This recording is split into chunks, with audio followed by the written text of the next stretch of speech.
I'm regional media film critic Sean Patrick with a review of Pete's Dragon, starring Bryce Dallas Howard. Pete, is Elliot your imaginary friend? What's imaginary? Well, it's where you make someone up in your head so that you have someone to talk to. It keeps you from being lonely. Are they funny? Sure. Do they fly? I guess they can do whatever you want them to. That's what makes them imaginary. Are you my imaginary friend too? I'm real. So is Elliot.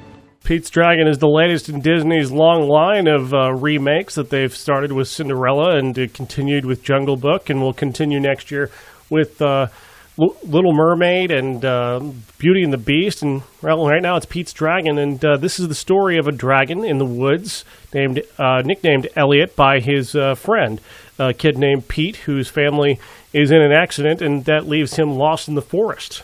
He is taken care of and taken in by this dragon, who raises him for several years until he is discovered by a forest ranger played by Bryce Dallas Howard, who brings him out of the wild and to her home, although he really just wants to get back to his dragon. And that's the story here, is that he does try to get back to Elliot while a group of hunters go searching for Elliot and searching for this legendary dragon. And, well, whether or not they find him, you'll have to see him for yourself. This is a wonderful story, though exceptionally well told. So much better than the really terrible 1977 original, which is, I watched it a lot as a kid, and it was something that was on in the background while I played. I never actually watched it. I watched it as an adult, and I wished I hadn't, because it's really, really bad.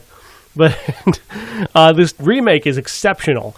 Bryce Dallas Howard is wonderful. The kid who plays Pete is fantastic. And the direction here by a guy named John Lowry is absolutely wonderful. He's just a really innate understanding of how a child thinks, and especially a child in this situation, how they would react to such an unusual environment and such an unusual upbringing, and of course the stressful situation that they find themselves in. This is a remarkable film. Disney does amazing jobs with these remakes. I mean, obviously the success of The Jungle Book demonstrates that. The quality of Cinderella demonstrates that. And I can't wait to see what they do next with both Little Mermaid and Beauty and the Beast in the pipeline. I'm excited. Pete's Dragon is yet another Disney triumph. I'm Sean Patrick.